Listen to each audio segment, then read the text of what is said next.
Break with me, Derisa Mwonge.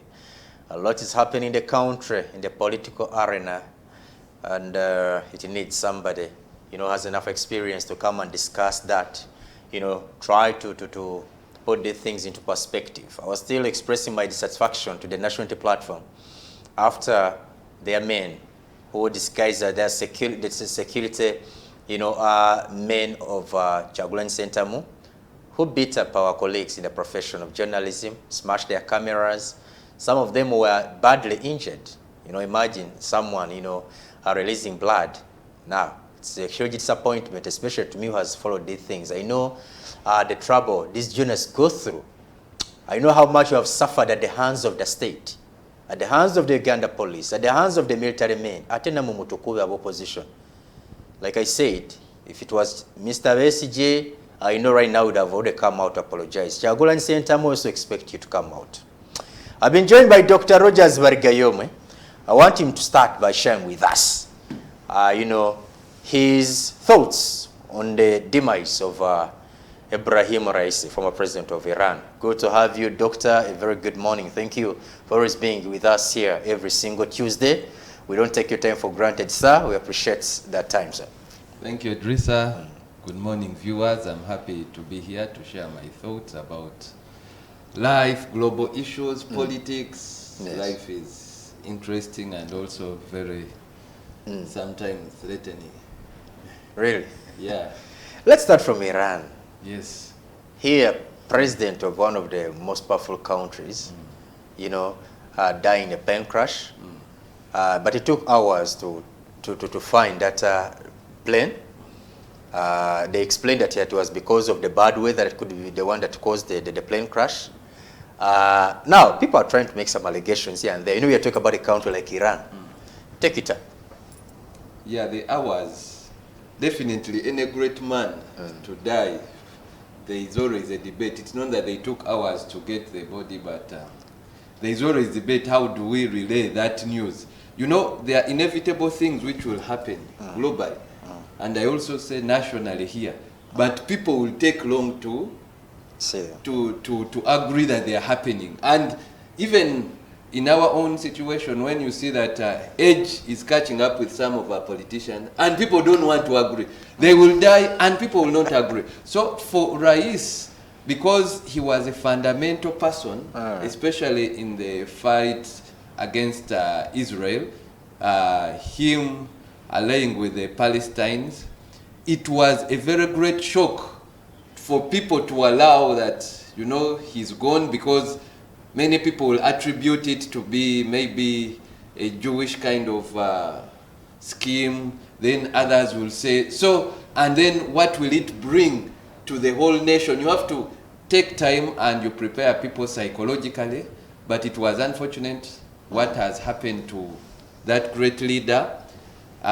He was a zealous defender of his people's rights, whether in the right direction, in the wrong direction. I tell people that where we are going, it's no longer going to be geopolitics. It's going to be the global politics has to be. It has spiritual aspects where we are going, and some of us who believe in end time theories.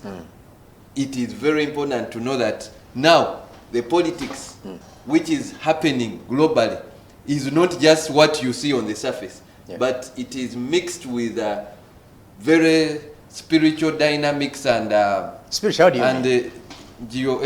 When you use the word spiritual in this context, what do you mean? Yeah, like very well in Iran, that war is a spiritual war. And it started several years ago between... You're talking about the Iranian Revolution? No. I'm talking about the war between the Arabs and their cousins, the Jews. The Jews. They are all descendants of Abraham. Isaac and Ismail. Yeah, exactly. So whatever Christian, Muslim, we take side, but these ones were real children of Abraham. And they, up to now, have issues with land. Are they aware of that? They might not be, but some of us historians have to tell. And to me, I tell people that all of them are fighting what was due for their father. So for us, the third parties, we should be the ones to disqualify ourselves, because my children might all fight for what is mine, and they are all legally right. Okay. Doctor, there are people who are trying to come up with allegations. Remember, not so long ago, Iran waged war against Israel. I was telling our viewers here how it launched over 300 missiles. And I also saw how technology has advanced. None of them touched ground on Israel. But people thought that Israel was going to revenge. But also it started with Israel attacking the consulate of Iran in Syria. Now, people have tried to connect dots here that could Israel be having a hand in this? Is it too early to, you know, to come up with such allegations? It's either directly or indirectly Israel had a hand. Okay. You know, that war, if us who read the Quran and the Bible, know that these people actually fight a physical and a spiritual war. What I mean, they fight a physical war with their hands, with their weapons and everything, but then all those two are religious. They are always, Israelis have wailing walls, the other ones, all of them are religious, and they fight. So, whether they did it physically or spiritually, because both have gods and everything, they did it. Israel had a hand in so you believe Israel had a hand in this? Definitely, because especially that Rais, his symbol was, he stood for a fight against Israel. So when he's destroyed, in a way, Israel has won. Whether it is very possible with the schemes of Jews and Mossad, that they can implant the pilot or anything. They can do it physically. And but even if they didn't do it physically, they will say our God has won for us, because both of them are the chopper itself, it's believed to have been an old one. And by the way, it should also be noted and remembered that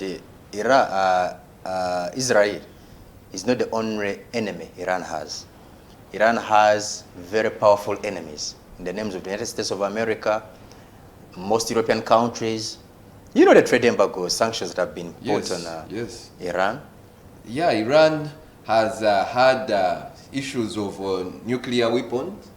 And in a way, it is, of course, even its allegiance with Russia makes it at odds with most of European and the West. Yeah? So Iran has definitely had many enemies. But the arch enemy we know is the Jews. And people had thought, who are even very close. Yes, and they told them of that, really, you know, Iran dared them, you know? Yes. And you know, these people are very proud, and especially, of course, we talk about Jews and the American allies. Those people, with their technology, and with their daring spirit. And the zeal. And the zeal. They even, they'll have to set a statement. But doctor, you know these things. What explains the power Israel has? Where do they derive their... Look, I was telling people, such a small nation existing in a territory where it is not loved by its immediate neighbors, all of them have waged war against it before. Even these ones who now are friends with it, like Egypt, who are trade partners, but previously they were enemies, they even waged war against it. Such a country in a desert, what is behind its, you know, zeal, its confidence, its advancement technology? What's behind People should know that at one time, actually, Israel was not on the surface of the earth. Geographically, it had been wiped away, and until 1948, and the UN resurfaced them. Yes, and not just the UN, they fought their way there. With the help of their allies, the Americans. Without the UN, would they have succeeded? No, it's not the actually, UN declared it. Even the British had a big hand in their... Yes, of course, they had their allies. They always have, but for them, they are intentional. These Jews have been troubled from the Holocaust time and their relocation to mainly the North America in America, and they developed networks. Everywhere they are, for them, they are conscious, because what happened is the way they are geographically located, like I told you, they are cousins, the Arabs, who are descendants of Ishmael, and for them they say they are descendants of Isaac, have always had issues against them. Because one, they took over land which they believe was theirs, so they've never settled. So that mindset, Idrissa, if you wake up every day when you know you are troubled, you'll never... You're always prepared. You're always prepared. You're always prepared. Your brain is always working. You always... You never sleep. And so for them, they can sleep, but you're always prepared. And that makes you alert all the time. And they are always getting schemes of to do this and to do that. They are always infiltrating their enemies' camps, like it is alleged that the pilot who took him back could be even have been planted by them. Then, if you see the economies of America, they are run by Jews. Some of us who have a privilege of always flying, when you're with these Jews, even in the plane, they are Jews. They serve them their own food. In America, they live in the most spacious space. They are the billionaires in America. And you know, what people don't know, they hear, they say America. What is America? America is a group of different nationalities. But I want to tell you, the dominant or the most dominant, and the dominant in not only numbers, but in finances, in scheming, in research, are the Jews. And when they do all that... I hear it even in Europe. Definitely. Yeah, even in Europe, even in modern states here in Africa. For them, wherever they see an opportunity, like I told you, they are like schemers. They are prepared every day from the biblical times. They are aware of the environment, that it is not friendly to them. Remember, there is a time, even we are here and we are debating on the voting pattern. You look at the voting patterns of the UN. You are saying UN supposed... No, most of the UN nations are against actually Israel. When we are here in NAM, all the countries voted against Israel and against the war. So they are aware of that kind of side of the whole, most of the nations, that they are against them. So for them, they know it is them and they are God.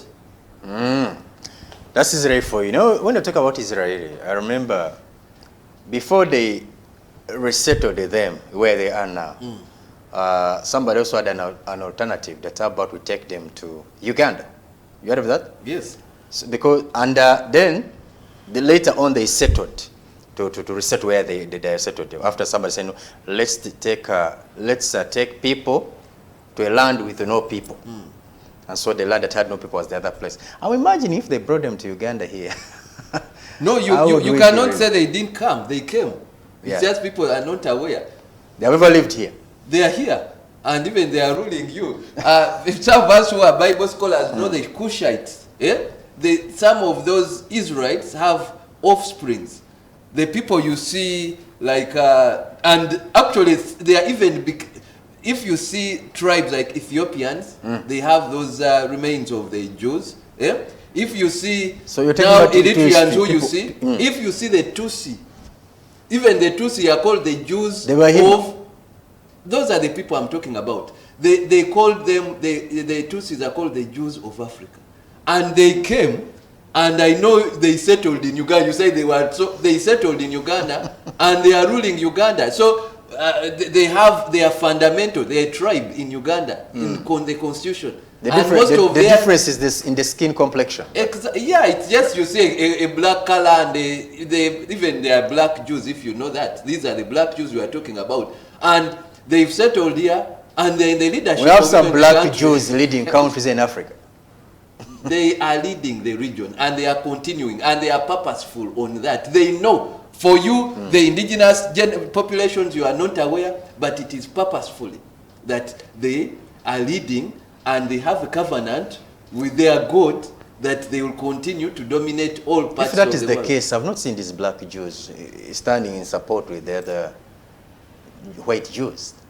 Did they actually speak against them? Which black Jews are speaking against them? That's what you think? These are black leaders. There's one, going by your theory, one of the black Jews who's leading one of the countries in the region is always speaking against Israel. It is actually supporting, the Palestinians. No, there is politics to be seen, because right now the position of the African leaders led by South Africa is to be against, because they are saying those people, Palestine helped them in apartheid, South Africa and everything. So sometimes, actually, I didn't mean South Africa, but... No, I know, I think you think even it's Uganda. But what I'll tell you about Uganda, and let's be frank, Uganda and maybe Rwanda, their leaders, if you know very well, President Kagame has signed a good agreement with Israel.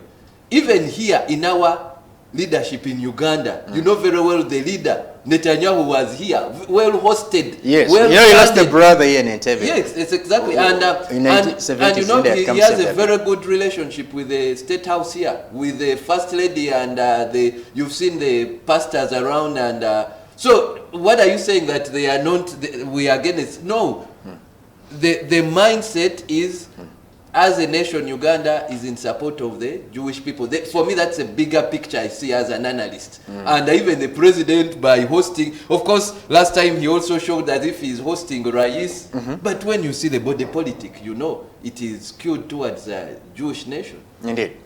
Doctor, let's take a short break. When we come back, I want us now to discuss our internal politics here.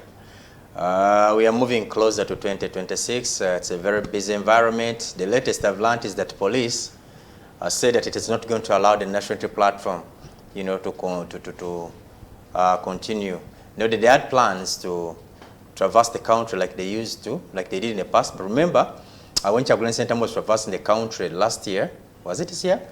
He was stopped by the Uganda police. I think it was last year in the areas of Luweero. I remember when he was pulling crowds. There are some statements he made, and the police was like, no, we can't allow you anymore.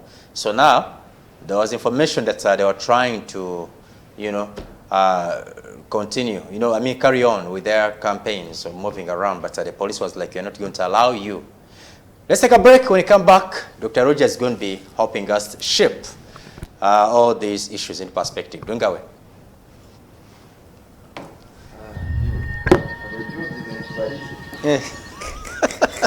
Wangambira Pabla.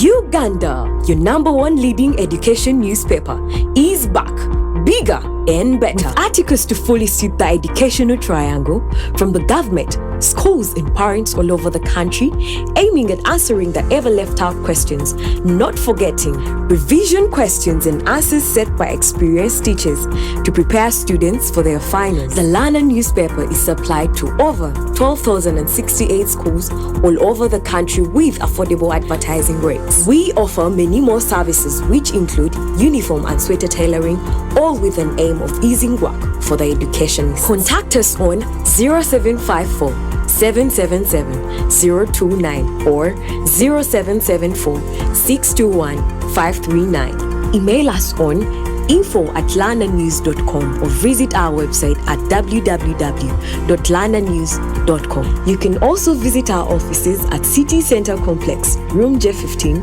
4th floor, along Loom Street. The Lana, prioritizing education.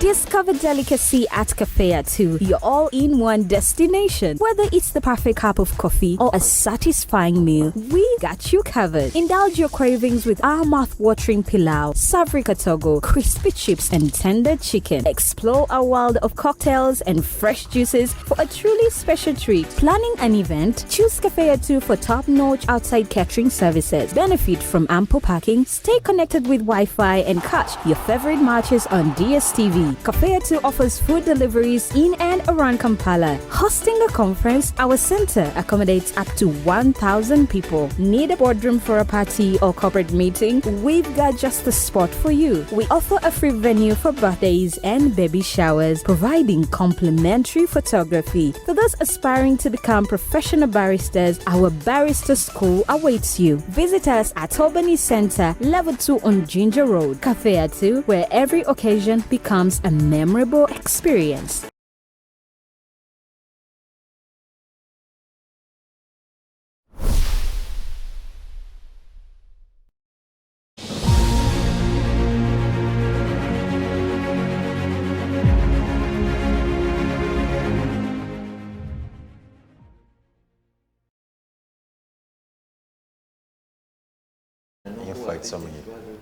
Thank you so much for staying with us. You're still watching the Daybreak. My name is Idris Samonge. I'm still here with a double PhD, Dr. Rogers Wargayo, who is also chairman of Labour Party. Doctor, I want to share your thoughts on what you saw transpire in Masaka. The leaders of the National Platform. Here was Kyagulanyi Ssentamu, Mathias Mpuuga, Abedi Bwanika in the same place after a very long time. This had taken long without happening. Now, when Abedi Bwanika saw Kyagulanyi, he took advantage of this. He capitalized on Kyagulanyi's presence and expressed what was on his mind and on his heart. And I told him, look, stop insulting leaders, stop dispatching teams to politically kill leaders like Mathias Mpuuga. People have, insulted us. It's you who is, sending them. These infights, we've just been talking about them, and people thought that maybe it's not true that people, are not getting along. But what we saw transpire in Masaka, it speaks volumes.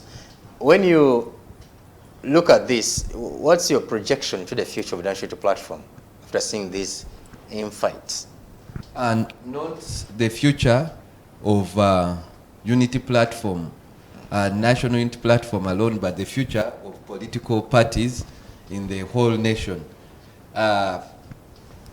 We who know are experts in political studies and have done analysis at the highest level, refuse to join these small mushroom, even the big movements, because the key thing... Not even form coalitions with them, because I've never seen even yes, because ideology, an idea, if we don't share the same idea, or we don't share the same values, what people don't know that politics has a lot to do with the value system.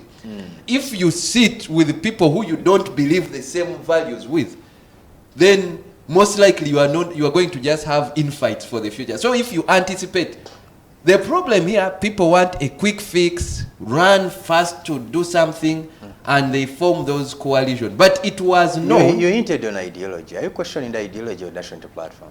But where is it? Because the ideology of NUP, you would say the head of the ideology is Kibarama. Because he's the founder, so he knows what he intended his party. Now you who come but nobody knew Kibarama's NUP. We only knew Kyagulanyi's NUP. What I'm showing you is if it is the one who gives the seed. If I give a seed to a son, he's mine. Whether you mentor him, he is my seed. Do you get it? So we know that the NUP was started by that Kibarama man with his ideas, which people don't know up to now. Yeah. So when you come, because you want to have a quick fix at I thought leadership, the idea of any political party, the formation of any political party is take over power. That's what I thought. Okay, exactly. It could be take over power, we would assume, but some with it to use it for a business wing or to take over power, to be fundamentalists, because there are parties which are fundamentalists, like maybe religious based, like how you saw the DPs, the UPCs. You get it, those ideologies. So these people took over Kibarama's party, and it is connected to what you are saying. Police has stopped them. Right now, if they are victimized, police is going to take advantage. Police works for the regime to say, right now there is a petition by Chibalama to say my party, Yeah. I'm not in agreement with In fact, you. I've heard him coming out to reclaim. Yes, Chagulanyi so- has dispatched a team to convince him. Now, how do you, whichever way you talk to us, we know Chibalama is the founder of that thing. Yeah? So these people came with maybe good ideas, but they got a wrong, first of all, vehicle. But Doctor, now that you hinted on Chibalama, before we go back to what I asked you, what could have gone wrong? This is a man who hands over the party to Chagulanyi Sentamu. We see them taking pictures with smiling faces. Now, shortly after that, we see them separating, taking different ways. What could have gone wrong? It answers your question. You asked me that all parties, this could have been a party Chibalama formed to make money, to register a party and sell it. How you can buy a car to sell it. So when he managed to scheme, because it seems he's a good schemer, registering a political party is not a simple thing. When he got it, he sold it to Chagulanyi. And we saw somewhere $5 million. I read that in papers. Now, in the payment plan could have gone bad, just like we are They involved didn't in pay it. him his money. All his money Could be the maybe. problem. Exactly. Or they paid him and later he was dissatisfied. So also the other issue could be Especially after he that saw they were, prospering and also he felt envious of them. not envious as such, because I could also sell you my party. He could have sold the party but say, give me some leadership scheme. Or also the people who bought, there is a Could this selling be land selfishness on the side of NUP? the Because- person who buys can have bad manners. Like you don't respect the person you bought the good from. But I've already bought the good. What does my conduct have to do with that? No, wanted if the you money, buy me I and give you are my neighbor and I told you maybe put a mansion, then you put a chiyumba chembizi, do you think I'll be happy? It's my land. It's my It's your choice, but there are But some there's something manners. you talked about. That these people, Chibalama is not alone, by the way. He has some other people he formed a party with. And Yes. these are people, when you listen to them, they sound dissatisfied that they were not given positions in the party. Maybe this was part of the deal. And why would Chagulanyi's NUP sideline these people? Why not bring That's them, what I accommodate told them, you, values, manners. let them also enjoy? It is clear that NUP right now has that enough money. no Everybody leaders can, don't have manners, because share. for example, leave alone the ones of Chibarama, how in 2 years, and that's why I give credit to this person I oppose, President Museveni. The man can try to maneuver like a chameleon, but he changes. At least he knows how to convince his people. From Yusuf Rule, who was the leader of NRA, look, you have failed to dialogue with Chibarama. Now, even the founders like Mpuga and Abed Bwanika, 3 years down the road, you fail to dialogue with them. Who are you going to remain with? Is it going to be before even you come when to they violate the values of the party? what I'm showing you, that for us who are outside, we don't want to know.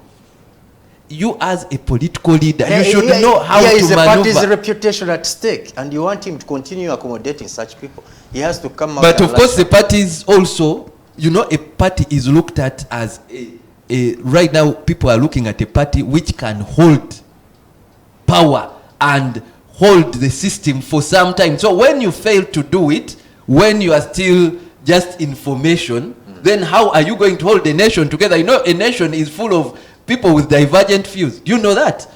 And if you fail to do So it, you need to be tolerant. That's you what need to be tolerant. You need to know how to dialogue undercover. But some of these things shouldn't come on the surface. Doctor, how best do you think Chagulanyi should have handled this situation, not to make it escalate to the level where it is now, that they can no longer now see eye to eye with his former friend Mathias Mpuga? Where did he go wrong? Did he mismanage this situation? How best would he have handled it?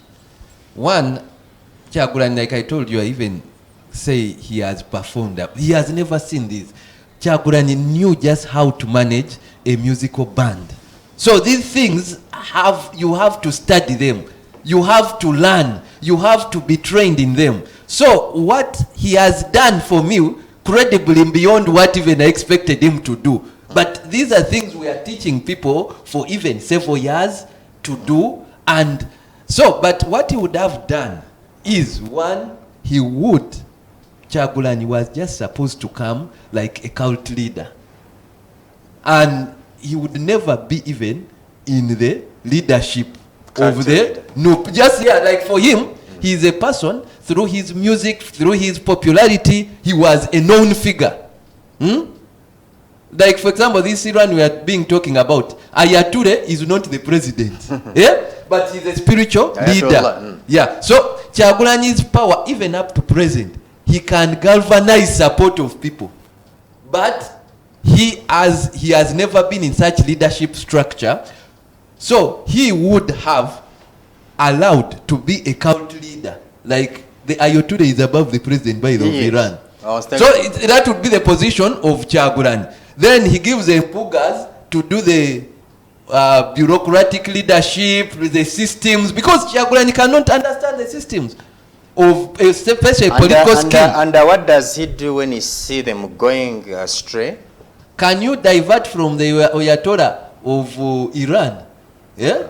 So when I was telling these people the first time I saw Ayatollah, I saw former president of Iran, Ahmadinejad, kneeling before him. I was like, who's this man the president is kneeling before? In that case, if he had come like that. But in our own setting, doctor here, how would have Ugandans perceived this? No, look at this dictator. That's how they would have termed him a dictator. If for him, he had distanced himself from the political interests of presidency, and he says, for me, I'm just bringing power, let Mpuga, then Mpuga would have even respected him more. Because he would have known, like for example, right now he would have removed Mpuga. I agree. Like by misbehavior, he would have removed Mpuga, brought another person. But when he's seen as also interested in what is killing him is people see him as an interested party to be a president. Yet he would have come as just no. But for me, I have the people. Their candidate. He was their candidate, and do you expect him to bring any other person to be on the ballot other than Kyagulanyi Ssentamu? Yesterday I had this statement. He said, really, you people, I'm not the most qualified. I'm even not as educated. Yeah. I'm not as experienced. So he would have gone by those words and say, even last time I attempted, and actually I won. And indeed he won. But let me bring you the most experienced people, for me, I'm here to galvanize. But if now, how do you tell us that you're not experienced in leadership, but you want to lead us? For me, I'm telling you, Kyagulanyi is just a cult spiritual leader. Good thing you know the history of this country. Yes. Some of these people, even from a family of those leaders I'm talking about. President Museveni, during his time, when he was coming, you know, in politics, where would you rate him? He knew nothing. When you make President Museveni stand in the same line with the likes of Yusuf Lule, with the likes of, Paulo Kanga Semogere, no wonder the man, when he contested for your constituency, Barara North, you remember how badly he was beaten? Yeah, by Kutesa.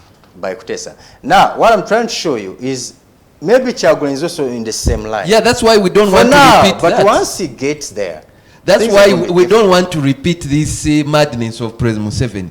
President Museveni was also just a cult leader. He was not supposed to lead. He was supposed to be a revolutionary leader, but that's why you see institutions. We don't have any institutions. Wait. So you expected him to lead a struggle, they succeed in the war, they dislodge the government, and then he comes back and then he stands aside and then he brings a one Barigayomwe, please become the president? Yeah, like in other, like for example, why the monarchy of UK is holding many dynasties. The Queen is not a political, is not involved in day-to-day politics, but a very powerful, the King now. Yeah? They are very powerful figures. But they show as if they are, but they determine who even is going to lead. They leave now the we are talking about system. The monarchy. Yeah, even no, I'm showing you a system. A system. Uganda is a republic. But you see, why the stability? I'm showing you stable places, countries. Like we've given you the UK. I've given you these Arab countries, United Arab Emirates, and all those. Why they are stable is some of these higher powers are not contested. But you give the people. That's why in the parliamentary system, the prime minister is in charge of. The Europeans and Americans are questioning their democracy. They're like, This is dictatorship. In modern era, we shouldn't be having this kind of leadership here. Yeah, in the first place, we are taken astray by these Europeans. Because, for example, the Baganda, and that's why the federal system at one time can work. Because here, people believe in their kings and in their people. Even as Anita Among is accused of being corrupt. Regardless of the I pro- saw the regardless- all the regardless of the Teso have problems it comes rallied with. behind her. And they are saying this one is our own. And it's You get it? So here in Africa, we just believe in our own. Look at Kenya, the situation in Kenya. People will vote someone because they Kikuyu, because he's... So, in that case, I'm thinking from the beginning we copied a wrong democracy. But if we are to move with some of those values... We should return to monarchism?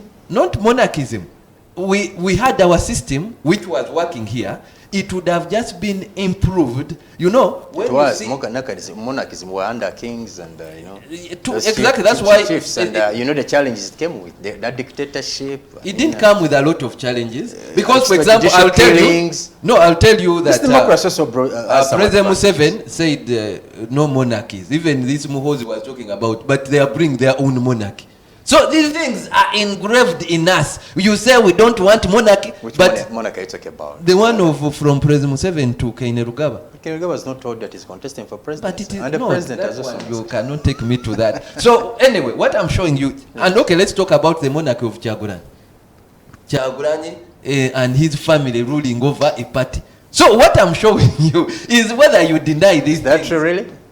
Yeah, but even some of these people are accusing him because of putting a lot of family influence on a party. And I asked them to name, at least I had one of them here. I asked him, you name, other than Freddie Nyans, who even Kyagulanyi Ssentamu found in What of politics Mickey, already. is it Mickey Wine? Mickey Wine And doesn't hold all any those position. brothers, sisters They don't who hold any contest and positions in everything. UP. Look at the people who are holding positions in UP. Kyagulanyi doesn't have a relative. For me, what other I than read, there Nyanzi. was even an office of the first lady which had accountability Those are towards it. exaggerations. So anyway, Exaggeration. it might be, but what I'm showing you, that's a weakness. It's not only in NUP. It is in NRM, it is in NUP, and to my credit, one of the daughters of the president over the weekend she's like, I repent of all the sins. She's like, she acknowledged the corruption of Uganda, that we've never been corrupt up to this level. And you know, when an insider says First we've daughter? never... Yeah, first daughter, Patience Ruraboko. What is she saying in her own words, without you In her putting own words, in her she's mouth? like, the summary was, we are coming from nothing. Us, the Bahima, we are despised. Us, the Banyankole, we are nowhere. In Uganda, we are just backpackers here and there. We came, then we are saying that the God who brought us is no longer there. We are believing in Bachwezi, in the NRM system. They've forgotten where they came from. She said that? She said that on camera. There you're going against your father. How do you speak like that again? No, but she's saying the real thing, because now she's no longer talking about the father. Because She's the talking father is the about one who's grand- talking about the virtues. the grand, yeah, and the brother. But she's coming from their revival. You know, their root, their strength. She believes, for her, in her mind, she believes God that has it is God Not from the that virtues. East African revival. But yet the other elements in their family are saying it's Bachwezi who have credit. And he's saying, no, the credit should go to There God. must be And a clash. because of this There must be arrogance... a clash in their family, because Oh, definitely, the it father is a tells you spiritual... this, and the I father don't- tells you this is where I derive my power, and for you saying this is where I derive your power. I don't know about the father, but it Oh, is the father clear. the father as well as praised the Bachwezi here. And at least I know the son. So what is clear Oh, the is, father that's tells what I you, been told here you, for a that long the time. spiritual is now getting, the spiritual dynamics are coming even within our ordinary politics here. Like I told you, from Iran, Jew, even here you're going to see it in the play. And that's why I told you that they are black Jews. In any case, in that crusade, for her, she was like, look at our descendants, where they are coming from. It is a favor of God. You cannot underplay it. But you are bringing other gods, these small gods. So these things are going to be part of the play, and you are going to see them, and you are going to see them, and families will turn against families, because different people in different families serve different gods. But in the end, the real people who serve the real God, their power will be manifested. So going back to National Unity Platform now here, I'm seeing now it went bare knuckle between Kyagulanyi Ssentamu and his two former friends, Abedi and Bwanika. These are people who are not light people in the areas where they hail from, that is in Masaka. Is this likely to affect Kyagulanyi support there? Or it is them actually who are going to lose out on this? No, definitely. One is, that's why I told you here that Mpuga by now and the Abed should have resigned. Should resign, because Kyagulanyi still has the strength, especially of the youth. And you know, this thing of leadership, especially when it is spiritual tribal, because right now, the one who has the tribal leadership of the Baganda voting people is Kyagulanyi. Without a doubt. He has the what? The leadership of the Baganda section. So this Mpuga, and I saw this man Abed wanted to bring in Kabaka, that they want to bring in the Kabaka to weaken. I wanted to remind you of who Mpuga is, now that you mentioned of, you know, the tribal strength and what. I think Mpuga is closer to the Menge establishment more than Kyagulanyi Ssentamu. Man was ever worked under, you know, His Majesty the Kabaka, and also, I mean, this is Mpuga we're talking about. Do you think Kyagulanyi Ssentamu can command the Baganda in Masaka more than Kyagulanyi Ssentamu?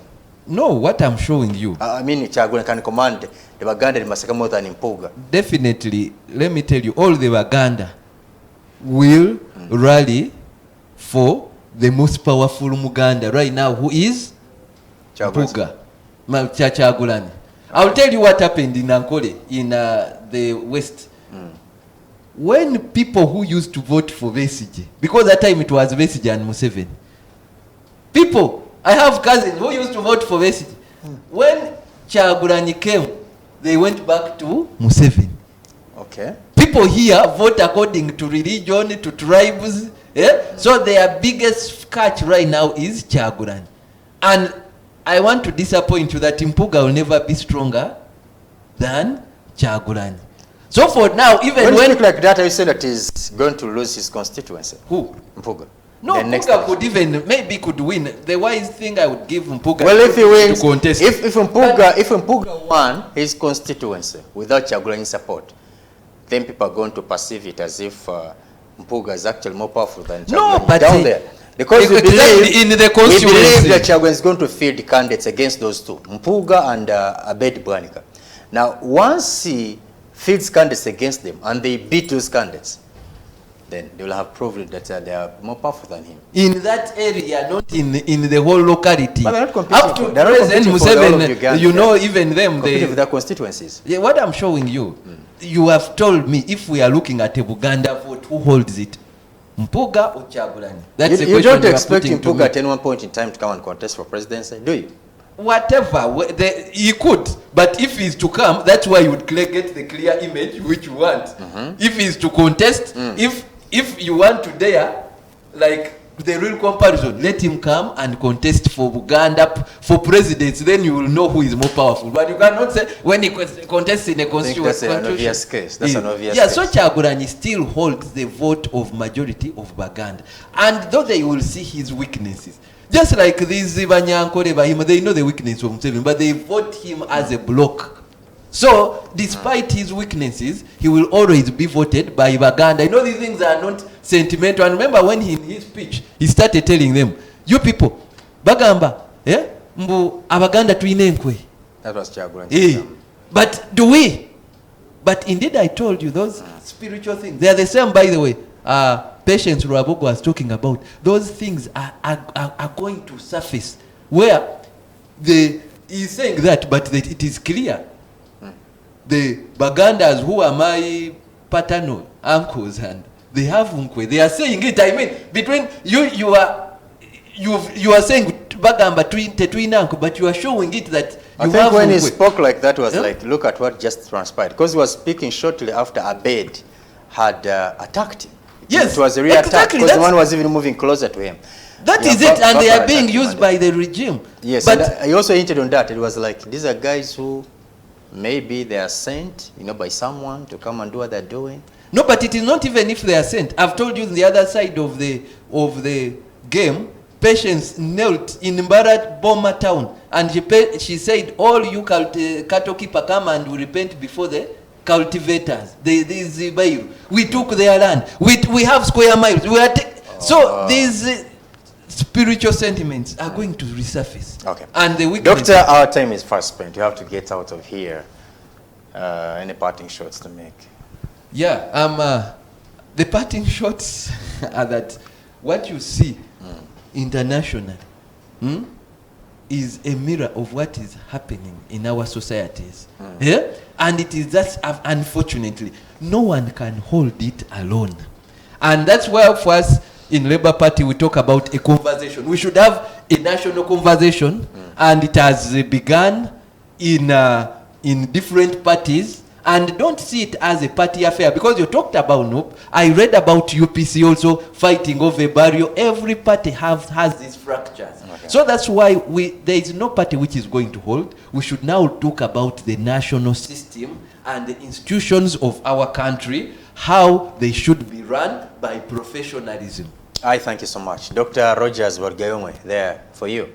Thank you so much, our dear viewers. We've come to the end of today's edition of the Daybreak. From me and the team, we wish you a blessed day. May the good Lord continue protecting you until we meet again tomorrow, inshallah. Goodbye for now. See you then.